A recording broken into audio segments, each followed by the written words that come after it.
I wanna rock and roll all night and party every day. Foi isso que disse Gene Simmons naquela famosa canção do Kiss que você deve conhecer e que o Pecco Bagnaia usou como grande inspiração para conseguir 2 vitórias nesse grande prêmio da Itália, etapa 7 da temporada 2024. Foi uma corrida bem morna, mas enfim, a comemoração valeu demais. O Pecco Bagnaia pegou uma guitarra parecida com essa aqui, na verdade, né, que foi a minha primeira guitarra, uma Squier. Ele tava com uma Behringer, mas enfim, muito legal, muito bacana, eu gostei muito da comemoração do Pecco. Mas enfim, a corridinha meio xoxa, mas o Pecco Bagnaia foi simplesmente sensacional. A largada dele ali, indo da 5ª posição, da qual ele foi punido, né, injustamente, na minha opinião, no treino livre, indo para a liderança já na curva 2, mostrou que ele realmente não estava para brincadeira nesse final de semana. Foi e conseguiu 100% dos pontos depois da corrida da Catalunha, aquele gosto agridoce que ficou ali na boca dele depois da queda na sprint. O Bagnaia se aproveita também de uma queda do Jorge Martin na corrida sprint e também da ultrapassagem do Enea Bastianini na última curva para cima do Jorge Martin para encurtar aí essa diferença no campeonato, agora para 18 pontos do Martin para ele. Final de semana importantíssimo para o Pecco Bagnaia, final de semana importantíssimo também para o Jorge Martin, para o Marc Marquez, que não tiveram grandes finais de semana, né? O Martin caiu na sprint e o Marquez também não conseguiu se encontrar durante essa corrida, apesar de ter tido um grande ritmo na sexta-feira, não conseguiu se encontrar durante a prova, e o Bastianini também conseguiu esse bom resultado no segundo lugar. Enfim, Pedro Acosta sobe para a KTM oficialmente no ano que vem.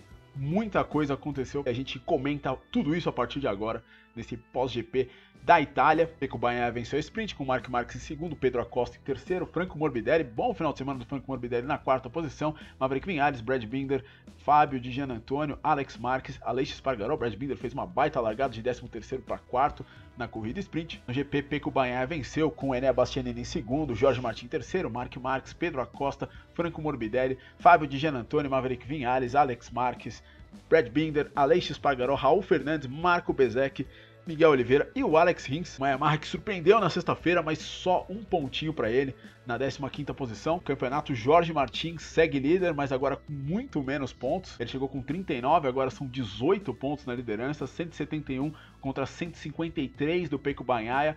O Marc Marques também encurta um pouquinho a sua desvantagem, era 41, agora 35 pontos atrás do Jorge Martin. Depois Enea Bastianini e o Pedro Acosta na 5ª posição, passando o Maverick Vinales para entrar nesse top 5. Muito bem, antes de seguir com esse vídeo, considere se inscrever aqui no canal, considere dar like se você gosta aqui do conteúdo do Full Gas Podcast. Sabe que ajuda demais, cada vez mais vocês vão chegando aqui no canal.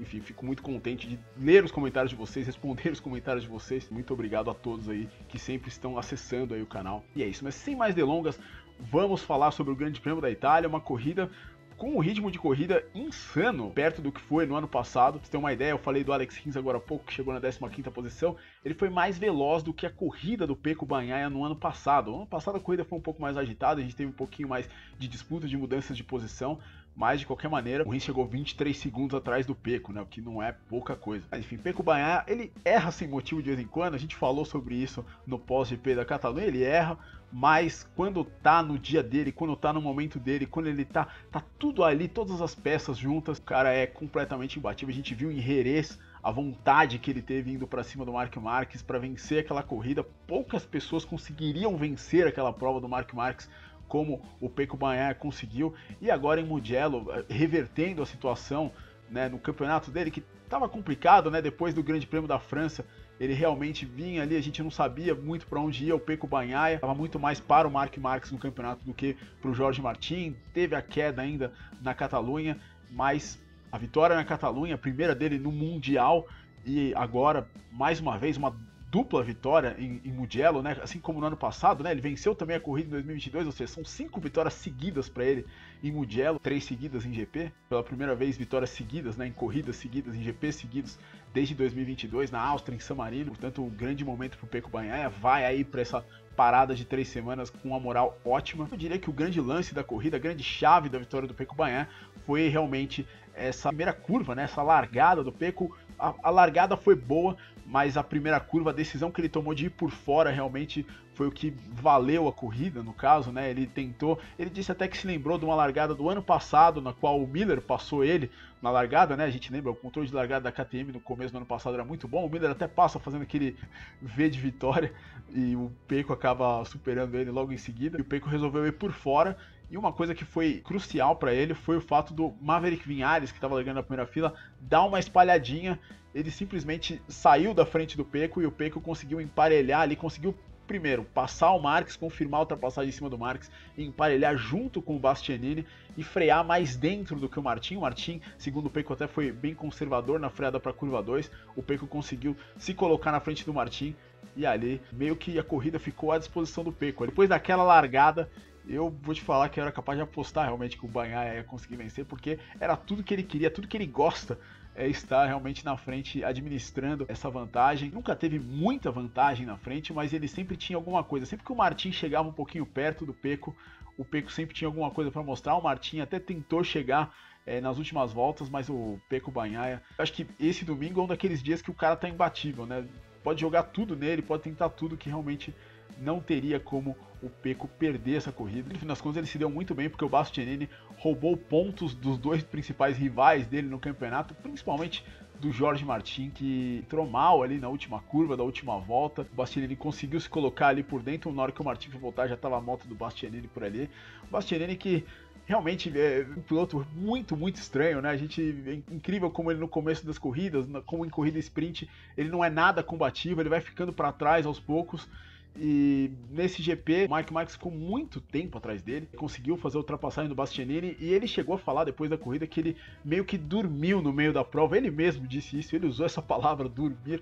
Ele meio que dormiu no meio da prova, e o Marques, quando passou, deu uma acordada nele, e ele falou, não vou perder esse pódio pro Mark Marques, e ele fez um ataque preciso ali a 2 voltas do final. O Marques estava muito bem no final da pista ali, eu diria, nas 4 últimas curvas, né, principalmente na chicane, a Biondette. Até na reta, na entrada da reta não estava tanto, né? Ele não conseguia usar muito o vácuo para fazer a ultrapassagem no fim da reta, talvez uma limitação da GP23, não sei. Foi mais ou menos o que aconteceu também em Jerez de la Frontera. Enfim, o Bastianini é um cara que funciona só nesse fim de corrida, né? Esse fim de corrida do Bastianini é muito explosivo, mas o resto da prova realmente parece que, como ele disse, está dormindo. Enfim, o seu primeiro pódio em Mugello também, né? Acredite se quiser, o Bastianini também, assim como o Pecco em Barcelona, nunca tinha tido muita sorte em Mugello. Dedicou o resultado aí, a sua cadelinha que acabou morrendo uma semana atrás, aí o primeiro piloto da história a dedicar um resultado para um pet, mas enfim, muito legal. E o Jorge Martin, que enfim, nesse final de semana era um final de semana para ele não cometer erros. Desde a sexta-feira parecia que o Martin não estava bem, o Martin não vinha com grande performance, mas ele conseguiu, como é de praxe, né? O Martin a especialidade dele é ser explosivo, né? Ele é justamente o oposto, eu diria, do Bastianini, né? O Bastianini em classificação, no início da corrida, não é aquele piloto. Já o Martin é um cara, uma bola de energia, né? Incrível como, mesmo não estando tão bem, ele conseguiu essa pole position na Itália. E na corrida sprint estava sofrendo, foi ultrapassado pelo Mark Marques, o Pedro Acosta estava chegando em cima dele quando ele errou na primeira curva, caiu. Ele falou que disse que não fez nada de diferente, mas enfim, é aquele papo de piloto, todo piloto fala isso, não fiz nada diferente, não fiz nada estranho. Mas errou, não tem o que fazer. E eu acho que era um final de semana horrível para o Jorge Martin cometer um erro, por conta exatamente da disputa da vaga, né, dele com o Mark Marques na equipe principal da Ducati. A gente falava antes da corrida em Barcelona que seria o Martin que seria o piloto, ou melhor, que seria o Marques que seria o piloto. Agora fala que já assinaram com o Martin. Tá muito desencontrado essas informações, ninguém sabe, mas dizem que isso vai ser anunciado nessas próximas 3 semanas até o Grande Prêmio da Holanda. Por isso o Martin tinha que sair com essa chave de ouro, né? Com esses grandes resultados. Eu acho que ele não sai tão fortalecido assim, ainda sai com muitos pontos na frente do Mark Marques, mas assim, ele não poderia ter cometido aquele erro na sprint. Era um final de semana que ele tinha que chegar nas corridas e mostrar que ele realmente é um piloto constante, um piloto consistente que aceita resultados difíceis, como o Mark Marques aceitou esse 4º lugar, por exemplo. E o Martin não aceitou, né? Andou, enfim, acima do limite e caiu, mas se recuperou na corrida, conseguiu esse 3º lugar, que tudo bem, tem esse gosto de cabo de guarda-chuva porque foi ultrapassado na última curva, mas não é de todo ruim, ele ainda chega na frente do Mark Marques. O Marques eu acho que também sai desse final de semana com um gosto tanto quanto amargo na boca.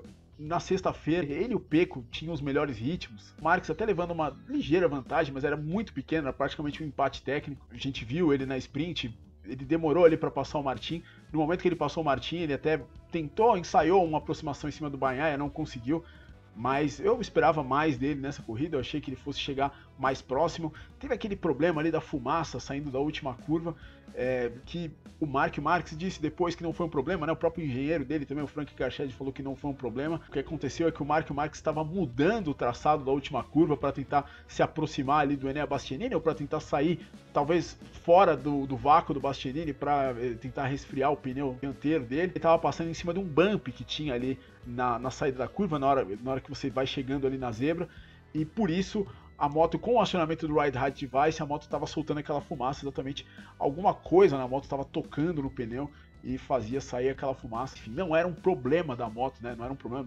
A primeira vez que veio aquela fumaça, eu imaginei que pudesse ser um problema mecânico, mas não era. Mas é incrível como o Marques ele estava perdendo bastante na aceleração ali da última curva e ele não conseguia, né? Pelo menos no GP, na sprint até nem tanto, mas no GP ele não conseguia se aproximar tanto no vácuo dos pilotos. A gente tem um déficit claro da GP23 frente às GP24. O que aconteceu também em Jerez, né? O Marques ele saía, né, daquelas duas curvas à esquerda para tentar fazer a ultrapassagem no Pecco, mas nas duas retas o Pecco andava mais do que o Marques, portanto, talvez esse seja um handicap aí do Marques até o fim da temporada, principalmente porque a GP24, a gente vai ter um teste nessa segunda em Mugello. A GP24 é uma moto com margem de melhora, e a GP23 é meio que isso aí, né? Ela já foi desenvolvida praticamente até o final, que é uma vantagem no começo do ano, já que a moto está meio que pronta, mas no final do ano vai se tornar uma desvantagem para o Marques provavelmente. Phoenix sonhou com o pódio, disse que tentou resfriar o pneu atrás do Bastianini, atacou,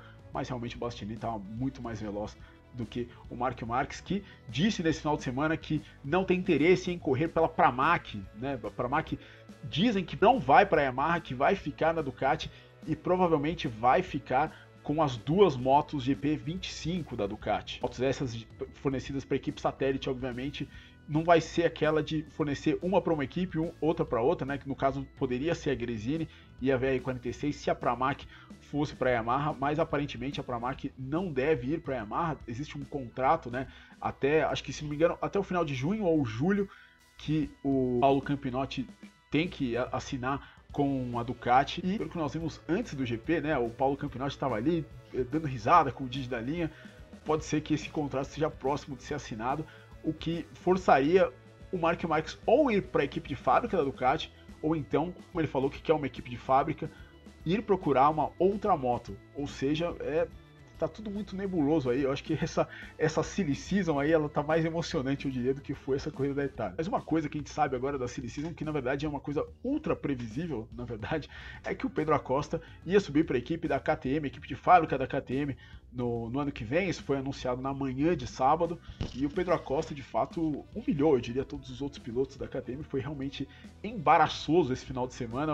Eu acho que pela primeira vez o Brad Binder não esteve aí no mesmo código postal do Pedro Acosta, vamos colocar assim. O Acosta, provavelmente, a quinta posição era a posição dele, ele não tinha o que fazer. Provavelmente ele poderia ter tentado uma ultrapassagem em cima do Marques no começo da prova, mas ele estava mostrando a cara em todas as curvas, ele entendia o que ele estava fazendo, tudo que era curva ele colocava por dentro do Marques, em vez de preparar um ataque só.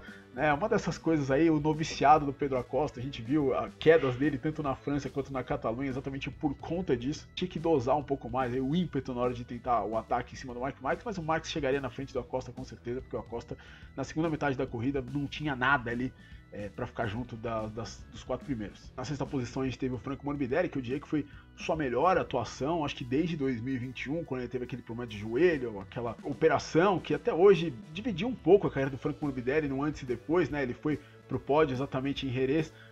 Na prova, logo em seguida, na França, ele teve um problema de joelho, depois que operou, nunca mais voltou a ser o mesmo piloto. É um desses mistérios contemporâneos da MotoGP, né? O Franco Morbidelli não vem andando bem, mas enfim, um final de semana positivo do Morbidelli. E quem dava a impressão que teria um final de semana positivo foi a Yamaha na sexta-feira, quando o Rins se colocou na segunda posição. O Quartararo só não passou pro Q2 direto porque errou na sua última volta. A Yamaha, que tinha testado antes em Mugello, chegou com o setup pronto. Isso foi uma grande vantagem para eles. Aí eles começaram na frente de todo mundo, mas no sábado o negócio começou a ficar mais complicado para a Yamaha. a Yamaha não conseguiu acompanhar o ritmo das outras durante o final de semana, e no fim das contas, né, o Quartararo terminou fora dos pontos, e o Rins chegou só em 15º, né?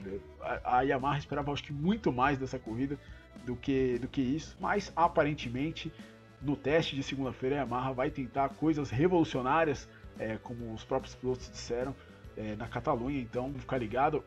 O fato é que dá para ver que a Yamaha já tem um caminho a percorrer, já descobriu o caminho e agora tem que desenvolver a sua moto. Quem ainda não descobriu o caminho foi a Honda, que, enfim, mais uma vez aí, só não chegou com as duas motos em último e penúltimo, porque tinha o Lorenzo Savadori correndo. A Honda tá completamente perdida, o pior momento, sem dúvida nenhuma, sem sombra de dúvida, da Honda na história. Outro ponto ruim do final de semana foram os comissários da FIM, né? A gente fazia tempo que a gente não falava deles, né? O time de comissários liderado pelo Fred Spencer, bicampeão de MotoGP em 83 e 85, puniu primeiramente o Pecco Bagnaia na sexta-feira com 3 punições do grid para a corrida de domingo. O Bagnaia tinha o Alex Marques seguindo ele durante o final ali do treino, né, da pré-classificação ali que a gente tem na sexta-feira. O Bagnaia estava no traçado, ele tirou a mão exatamente no approach de uma curva, mas o Alex Marques estava na roda do Bagnaia e ele sabe que isso pode acontecer. Portanto, aquele show ali que fez o Alex Marques ali, de reclamar, tal, não sei o que, eu acho que foi um pouco demais. Eu acho que os comissários foram levados a punir o Pecco Bagnaia exatamente por essa cavada aí, vamos colocar assim, essa cavada de punição. Tem o pênalti, o jogador cava pênalti no futebol, o Alex Marques deu uma cavada de punição ali no Pecco Bagnaia, na minha opinião. O que aconteceu com o Miguel Oliveira e o Fábio Quartararo durante a corrida sprint? O Oliveira tentou uma ultrapassagem, veio de longe, bateu no Quartararo, derrubou o Quartararo caiu em cima do Oliveira, foi muito mais horroroso, e os comissários nem reviram, né? Durante a corrida mesmo, eles falaram que foi um incidente de corrida, e não foi um incidente de corrida, né? O Oliveira veio de muito longe e pegou o Quartararo. Falar ainda das outras categorias, a punição ao Daniel Gado, da segunda largada da corrida da Moto3. Ele se tocou com o José Antônio Rueda, mas na verdade o Rueda tocou na parte de trás da moto dele. O Gado não teve o que fazer ali e tomou 2 long lap penalties, né? Que chegou na 14ª posição com a vitória do Alonso. Enfim, complica muito a vida do Gado no campeonato. Discordo bastante também dessa punição, mas enfim, os comissários que não vinham aparecendo muito ultimamente, dessa vez aí, tomaram decisões polêmicas. Muito bem, falando das outras categorias, Moto2, o dia que foi a melhor corrida do dia, com uma bela vitória do Joe Roberts, uma corrida que foi uma corrida sprint da Moto2, já que a gente teve 2 largadas na Moto3, exatamente pro cronograma, né, pra MotoGP conseguir largar às 2 da tarde ali na Itália, 9 da manhã no Brasil. Tínhamos apenas 12 voltas, o Manuel Gonzalez, na verdade, passou ele na primeira curva, e o Joe Roberts devolveu na segunda, merece muito essa vitória, e um campeonato animadíssimo, né, acho que a Pirelli realmente era o que a Moto2 estava precisando, as coisas na Moto2 eram muito, muito chatas, e nesse ano melhoraram bastante. E um campeonato que não tem dono, né? O grande favorito antes do início da temporada era o Fermín Aldeguer, mas ele caiu na Catalunha, exatamente cumprindo a long lap penalty depois de passar dos limites de pista. Na Itália teve outros problemas, um problema sério no pescoço que fez ele não classificar. Ele já tinha ido pro Q2, ou seja, ficou na 18ª posição no grid, e na corrida, ainda no início, ele foi tirado da prova pelo Jeremy Alcoba, né? O Jeremy Alcoba também é outro desses pilotos aí, que um caso sério aí nas categorias menores, e o Jeremy Alcoba vai ter uma long lap penalty para o Grande Prêmio da Holanda. Diogo Moreira fez uma grande prova, hein?